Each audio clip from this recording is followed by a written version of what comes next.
The Central Bank of Nigeria (CBN) has disclosed its printed 500 million pieces of the newly designed Naira notes. The Deputy Governor, Finance System Stability at the CBN, Aisha Ahmed, made the disclosure when she appeared before lawmakers at the Green Chamber during the plenary on Thursday in Abuja. The Deputy Governor, Finance System Stability at the CBN, Aisha Ahmed, while answering questions from lawmakers, said the various initiatives by the bank are meant to strengthen the nation's financial system, especially for the underserved in the country. According to her, 94% of all transactions fall below 500,000 benchmark per week for individuals, and 82% of all transactions for corporate accounts is below the limit. It was important, Mr. Speaker, to give some justification as to why these limits are required now and why it is time for us to get cashless nationwide. The data available to us shows that 94% of all transactions, cash transactions, fall below the 500,000 limit, and this includes in areas in the country that are predominantly cash, that are not part of the cashless policy. 82% of corporate transactions also are below this limit. What does this mean? It means that 94% of all individual transactions will not be affected by this fees that we have talked about. It also means that the fees do not, because I've seen some misconceptions about the fees, that we are charging the fees on the entire amount that wants to be withdrawn. No. The fees are to be charged on any withdrawals above the limit. So for example, if you are withdrawing 550,000, the fee will be on the 50,000. The Deputy Governor, who stated the Apex Bank, based on public outcry, already reviewed the withdrawal policy from 100,000 to 500,000 naira per week for individual and 500,000 naira to 5 million naira for corporate accounts, informed of plan to work with the National Orientation Agency to sensitize the public on more policies. To the cash withdrawal limits that were issued in response to the feedback from Nigerians, in response to the comments that were made by this revered chamber, we took those feedback on board. We did mention, and the CBN governor mentioned, that we'll be flexible in the implementation of this policy in response to stakeholder sentiment. In response, we have since reviewed the limits significantly from 100,000 that we had per week to 500,000 per week for individuals, from 500,000 per week for corporates to 5 million per week for corporates.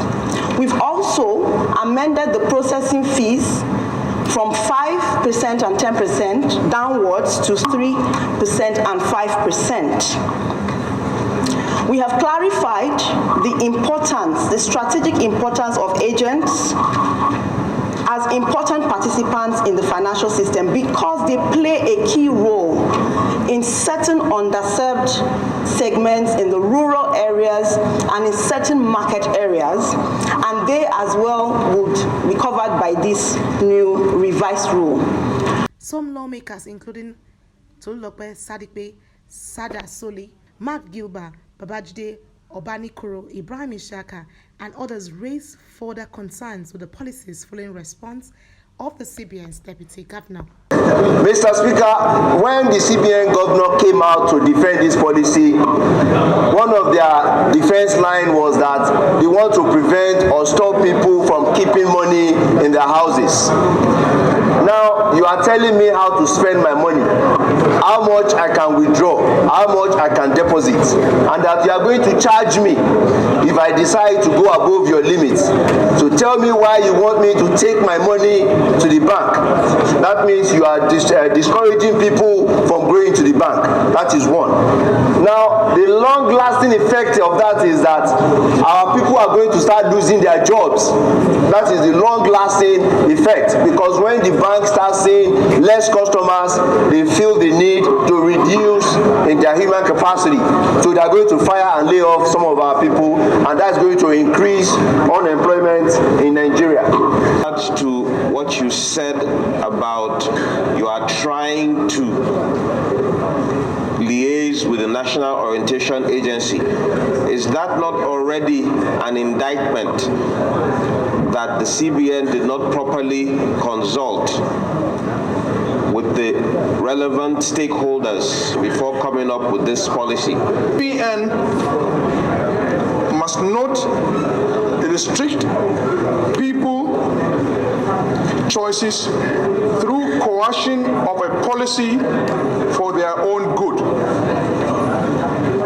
Mr. Speaker, can the CBN tell Nigerians how much was printed out of this new currency? How much was printed? Why did I ask that question? Because today, if you jump into the bank and you want to withdraw money, the money is not available. We have a petition from the Association of Mobile Money and Bank Agents in Nigeria, and I will touch on certain points. I know that CBN is aware that there are over 1.4 million POS agents in Nigeria. And this new policy will render them jobless. And that is a major economic impact on the nation. Was this given consideration when this policy was decided? The citizens are not actually disenfranchised. They have options for their transactions, and they are indeed using those options today. Why do I say so? From the data that we see, in terms of the size of transactions happening in agent locations, people in the interland are actually taking advantage of this.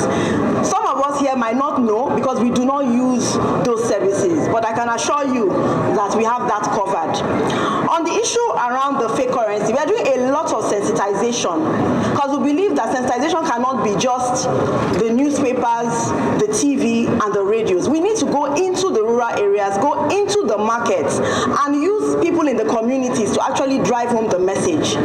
It takes time, but over time it improves. Like I said, we started in 2012, and it's been like night and day between 2012 and now. The Speaker, Honorable Miller, who also raised key observations on the refusal of the CBN to brief the House before the policy, as well as the rationale behind the short notice to Nigerians, stressed the need for compliance to the law by the CBN. The House will take your brief under consideration.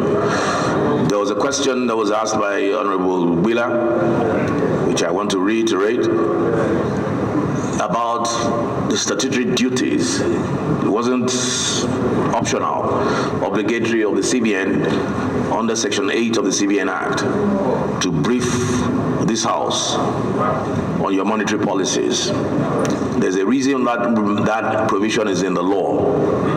That wasn't done. It took the prompting of the House, not once, not twice, but 3 times, to have the CBN come for this briefing that is not even, we're not even asking for it, is an obligatory briefing under the CBN Act Section 8. The question he asked was the CBN aware of this provision of the law?